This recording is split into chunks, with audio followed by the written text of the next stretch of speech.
கீதா கங்கா ச காயத்ரி கோவிந்தேதி ஹிருதி ஸ்திதே சதுர்ககார சயுக்தே புனர்ஜன்ம ந வித்யதே. சம்சாரத்தில் வாழக்கூடிய நமக்கு முக்தியடைவதற்கான வழியைத்தான் சனாதன தர்மம் காட்டுகிறது. இந்த உலகத்தில் வாழும் பொழுதும் ஆனந்தமாக திருப்தியோடு மற்றவர்களுக்கும் நமக்கும் பயன்படும்படி ஒரு வாழ்க்கையை வாழ வேண்டும். இறுதியில் திரும்ப திரும்ப இந்த சம்சாரத்தில் பிறக்காமல் வைகுந்தத்தை அடைந்து ஆனந்தமும் பட வேண்டும். இதற்கான ஒரு எளிமையான வழியைத்தான் இந்த ஸ்லோகம் தெரிவிக்கிறது. 4 ககாரங்களை நாம் தெரிந்து கொண்டால் இது நடக்கும் என்று கூறுகிறது. கங்கா, கீதா, காயத்ரி, கோவிந்தம் என்று 4 சொற்கள் க என்கிற எழுத்திலே தொடங்குகின்றன. அதில் பகவத்கீதை கண்ணனாலே கொடுக்கப்பட்ட உயர்ந்த உபனிஷத் போன்றது. ஆத்மாவை பற்றியும் பரமாத்மாவை பற்றியும் உபதேசிக்கக்கூடியது. காயத்ரி மந்திரமும் ஒரு மாணவனுடைய ஒரு மனிதனுடைய ஆசை அவனுக்கு இருக்கக்கூடிய புத்தியை தூண்டிவிடக்கூடியது. கோவிந்தனான பகவான் தன்னை நினைப்பவர்கள் அனைவரையும் ரட்சிக்கிறார். மாடுகளை கூட ரட்சிப்பதற்காக இந்த உலகத்திலே பிறந்தவர்தான் கோவிந்தன். இந்த மூவருக்கும் எப்படி பெருமை உள்ளதோ அதேபோல் பாரத நாட்டில் உள்ள அனைத்து புண்ணிய நதிகளையும் காட்டிலும் மிகச்சிறந்த புகழையும் பெருமையையும் உடையது கங்கை என்கிற புனிதமான நதி. அந்த கங்கையின் கரையில் இருக்கக்கூடிய சில திவ்யதேசங்களைத்தான் நாம் இன்று தொடங்கி அடுத்த சில நாட்களுக்கு அனுபவிக்கப் போகிறோம். 108 திவ்யதேசங்களுக்குள் சோழநாடு, நடுநாடு, தொண்டை நாடு இந்த 3 பகுதிகளையும் முடித்து கொண்டோம். அதற்கடுத்ததாக வடநாட்டு திருத்தலங்களை தரிசிக்க வந்திருக்கிறோம். அதிலும் திருவேங்கடம், அகோபிலம், நைமிஷாரண்யம், அயோத்தி என்று 4 திவ்யதேசங்களை இதுவரை பார்த்திருக்கிறோம். அயோத்தி சரயு என்கிற புனித நதியின் கரையிலே உள்ளது. அந்த சரயுவை விட மிக உயர்ந்தது கங்கை என்கிற நதிதான். கங்கை என்கிற பெயரை சொன்னாலே நம்முடைய பாபங்கள் அனைத்தும் போக்கப்படுகின்றன. கங்கையில் நீராடினோம் என்றால் நாம் இத்தனை ஆண்டுகளாக இத்தனை பிறவிகளாக சேர்த்து வைத்த தவறுகள் பாபங்கள் அனைத்துமே எரிக்கப்படுகின்றன. அப்பேற்பட்ட பெருமை உடையவள்தான் கங்கா என்கிற நதி. பாரத தேசத்திலேயே உயிர் நாடியாக இருந்து எத்தனையோ லட்சம் கோடிக்கணக்கான ஜனங்கள் வாழ்வதற்கு ஆதாரமாகவும் இருக்கிறாள். அதே போல பாரதத்தில் வாழக்கூடிய எத்தனை மக்களோ அவர்கள் அனைவரும் பகவானை அடைவதற்கும் துணையாக இருக்கிறாள். அப்படிப்பட்ட கங்கையின் கரையில் பல திவ்யதேசங்களிலே பகவான் காட்சி கொடுக்கிறார். முக்கியமாக பார்த்தோம் என்றால் பதரிகாசிரமம் என்று சொல்லுகிறோமே, வடமதுரை என்று தொடங்கி எத்தனையோ திவ்யதேசங்கள் இருக்கும் பொழுது பதரி என்று சொன்னாலே பத்ரிநாத் என்று பெருமானுக்கு பெயர். அந்த பெருமானை தரிசிக்க வேண்டுமென்று ஆசை இல்லாதவர்களே இருக்க முடியாது. அதுவும் குறிப்பாக 4 தாம் யாத்ரா என்று பாரதத்திலே பிரசித்தமானது. பாரதத்தினுடைய 4 மூலைகளில் இருக்கக்கூடிய 4 முக்கியமான தாம் இடங்கள், திருத்தலங்கள், அதற்கு யாத்திரையாக செல்லக்கூடிய வழக்கம் உண்டு. அதில் வடக்கே ஹிமாச்சலத்துக்கு நடுவில் இருக்கக்கூடியதுதான் பத்ரிகாசிரமம் என்று சொல்லப்படுகிற திவ்யதேசம். அந்த பத்ரிகாசிரமத்துக்கு போகும் வழியிலே வேறு 2 திவ்யதேசங்களும் கூட இடம் பெற்றுள்ளன. ஆழ்வார்களால் பாடப்பட்ட உயர்ந்த தலங்கள். இவை அனைத்துமே ஹிமாச்சல பர்வதத்துக்கு உள்ளே நடுவே அமைந்திருக்கின்றன. அவற்றை தரிசிப்பதற்காகத்தான் நாம் தற்போது தொடங்குகிறோம். இந்த பிரயாணம் தொடங்குவது நாம் கடைசியாக அயோத்தியிலே விட்டிருந்தோம். அங்கிருந்து வடமேற்கு திசையில் பிரயாணித்து வந்தோம் என்றால் ஹிருஷிகேசம், ஹரித்வாரம் என்று கேள்விப்பட்டிருப்பீர்களே. இது ரெண்டுமே பூமியில, ஹரித்வார் என்பது பூலோகத்தில், அதாவது பூமியிலே நம்முடைய தளத்தில் இருக்கக்கூடிய ஒரு இடம். அந்த இடத்தில்தான் மலையில் ஓடி வரக்கூடிய கங்கை முதலில் பூமியை தொட்டு சமமான தேசத்தில் ஓடுகிறாள். கங்கை மலையிலிருந்தானே இறங்கி வருகிறாள். வந்தவள் சமதளத்தை தொட்டு பூமியிலே ஓடத் தொடங்கக்கூடிய இடம்தான் ஹரித்வாரம் என்று சொல்லப்படுகிறது. துவாரம் என்றால் வாயில். ஹரி பகவான் ஸ்ரீமன் நாராயணன். இது வழியாக போய்த்தானே மலைக்கு மேலே ஏறி பத்ரிநாத் பெருமானை சேவிக்க வேண்டும். அதனால் ஹரியான பெருமானை தரிசிப்பதற்கு இந்த இடமே வாயிலாக இருக்கிறபடியால் ஹரித்வாரம் என்று அந்த திருத்தலத்தை கொண்டாடுகிறார்கள். நல்ல பரந்த கங்கை, நல்ல அகலமான ஓட்டத்தோடு வேகத்தோடு கூட. அதுவும் நாம் ஒரு அக்டோபர் மாதம் மழையெல்லாம் முடிந்த பிறகு போனோம் என்றால் அப்படி 2 கரைகளையும் தொட்டுக்கொண்டு நம்மால் தாங்க முடியாத வேகத்தோடு கங்கை நதி ஓடிக்கொண்டிருப்பாள். பார்ப்பதற்கே அவ்வளவு ஆனந்தமாக இருக்கும். அதில் நீராட வேண்டும், ரொம்ப ஜாக்கிரதையாக தான் நீராடணும். அதில் சங்கிலியெல்லாம் பிடித்து கொண்டு ஒருத்தர் 2 பேர் கையை பிடிச்சிட்டு தான் நீராட வேண்டும். ஆனால் நீராடுவதற்கு இறங்கினால் வெளியே வருவதற்கு மனமே வராது. அப்படி ஆனந்தமாக திரிவிக்ரம பெருமானுடைய ஸ்ரீபாத தீர்த்தம் சாதாரணமான தீர்த்தமா? நாம் கோவிலுக்கு போகிறோம், எங்கு போனாலும் பகவான் பெருமானுடைய தீர்த்தத்தை கொடுக்கிறார்களே. எதற்காக?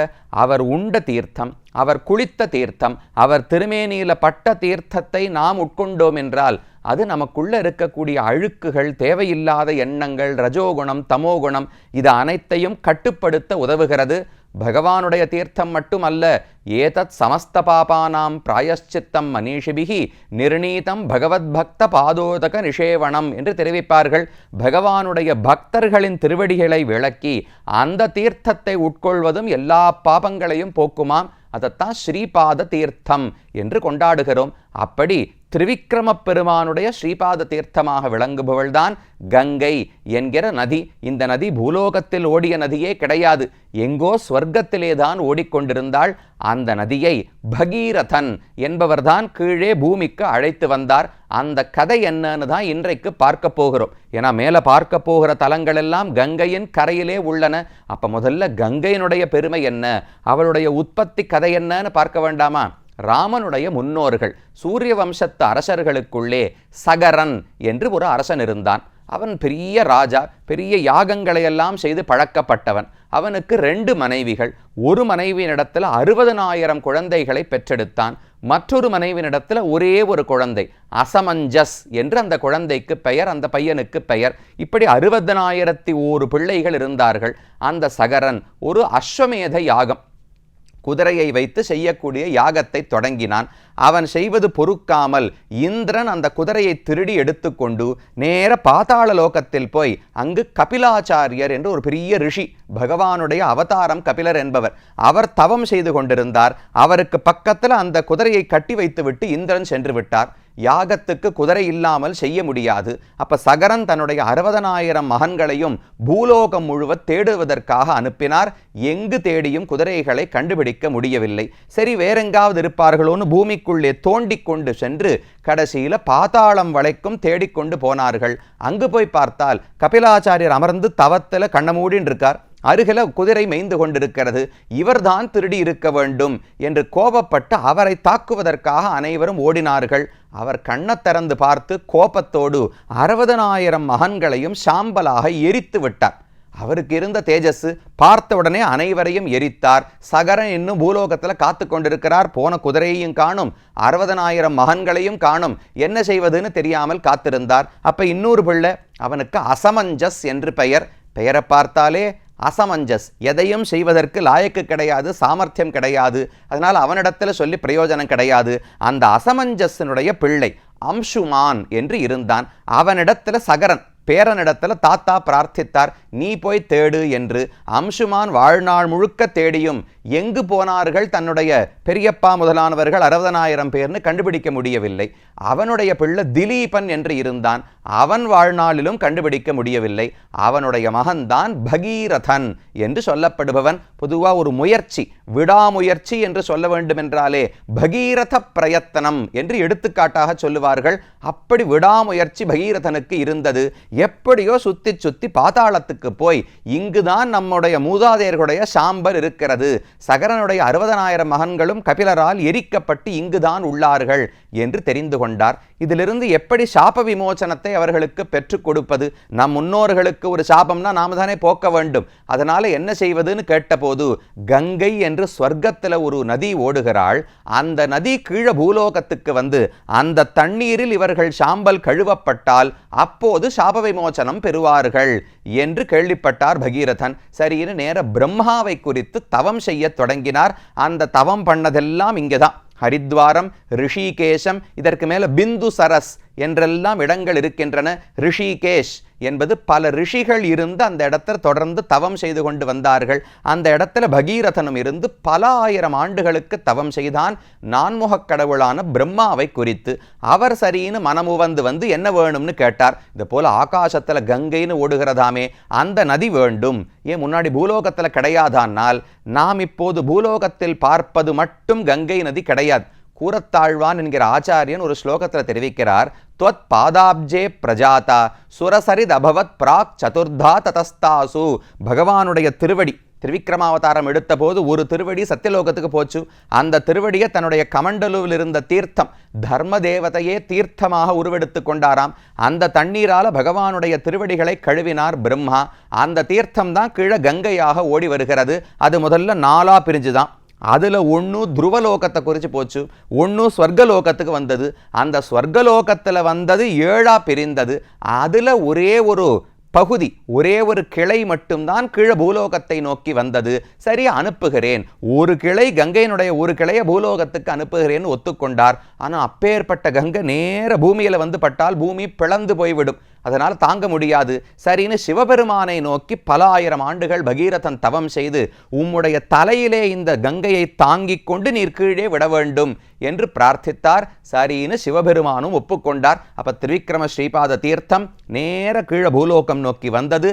அதை சடமுடியனான சிவபெருமான் தன்னுடைய தலையிலே தாங்கிக் கொண்டு அதிலிருந்து கீழே பூலோகத்துக்கு விட்டார். அது வந்து பூலோகத்தில் பட்ட இடம், ஹிமாச்சலத்தில் விழுந்த இடம்தான் பிந்து சரஸ் என்று சொல்லப்படுகிறது.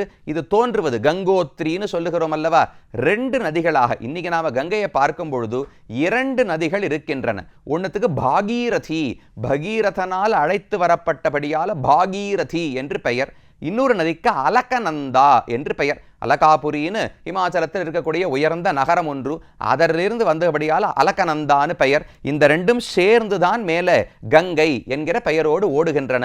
அப்ப பகீரதனுடைய பிரார்த்தனைக்கிணங்க சிவபெருமான் தலையில தாங்கிக் கொண்டு கீழே அனுப்பினார்.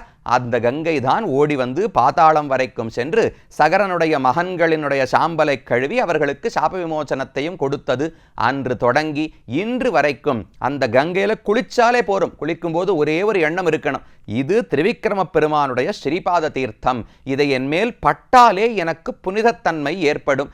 கங்கை கங்கை என்ற வாசகத்தாலே கடுவினை களைந்தடுகிற்கும்னு பெரியாழ்வார் பாடுகிறார். கங்கையில குளிக்கிறது பிற்பாடு இருக்கட்டும், கங்கை என்கிற வார்த்தையை சொன்னாலே நம்முடைய பாபங்கள் எல்லாம் விலக்கப்படுமாம். தடவரை அதிர தரணி விண்டிடிய தலைப்பற்றி கரைமரம் சாடி கடலினை கலங்க கடுத்து இழிகங்கை கண்டமென்னும் கடிநகரே என்று பெரியாழ்வார் பாசுரம். தடவரை பெரிய பெரிய மலைகள் எல்லாம் அதிர்ந்து போகும்படிக்கு, தரணி விண்டு இடிய பூமியே பிளந்து இடி இடித்தாற் போல் ஆகும்படிக்கு, அப்படி வேகத்தோடு கடலினை கலங்க கடுத்து இழி, வேகமாக கடலே கலங்கி போகும் அளவுக்கு வேகத்தோடு கங்கை வருகிறாள். அப்படி புனிதமான நதி. சில இடத்துல மெதுவா ஓடுவா, ஒரு சின்ன ஓடை. இப்ப இங்கிருந்து நாம ரிஷிகேசம், முதல்ல ஹரித்வாரம், கொஞ்சம் மேலே ஏறினோம் ரிஷிகேசம், அங்கிருந்து மேலே போய்தான் தேவப்பிரயாக், ருத்ரப்பிரயாக், கர்ணப்பிரயாக் என்று பல பிரயாகைகள் வருகின்றன. அதையெல்லாம் தாண்டித்தான் பத்ரிகாசிரமத்தை சென்று அடைய வேண்டும். சில இடத்துல அகலமா கங்கை ஓடுவா, சில இடத்துல கண்ணுக்கே தெரியாமல் மறைந்திருப்பாள், சில இடத்துல சின்ன ஓடையை போல ஓடிக்கொண்டிருப்பாள். இப்படி ஆங்காங்கு இருந்தாலும் கடைசியில ஹரித்வாரத்திலிருந்து பெரிய நதியாக ஓடுகிறாள். சாயங்காலம் 6 மணிக்கு போனால் அங்கு இருக்கிற அர்ச்சக சுவாமியெல்லாம் பெரிய ஹாரதி செய்வார்கள். நாமும் ஒரு சிறு விளக்கை ஏற்றி அந்த கங்கை நதியை வணங்கி அதிலே விடலாம். இதெல்லாம் கங்கையினுடைய பெருமைகள். சதுமுகன் கையில் சதுப்பயன் தாளில் சங்கரன் சடையில் தங்கி, பிரம்மாவனுடைய கை, திரிவிக்ரமனுடைய கால், சிவபெருமானுடைய தலை, இந்த 3ஐயும் திரிமூர்த்திகளையும் தொட்டுக்கொண்டு ஓடக்கூடிய நதி கங்கை என்கிற நதி. அதனுடைய பெருமையை ஓரளவுக்கு பார்த்தோம். இனி இந்த கங்கை கரையில் பகவான் 3 திவ்ய தேசங்களிலே காட்சி கொடுக்கிறார். என்ன இடங்கள் என்று ஒவ்வொன்றாக பார்ப்போம்.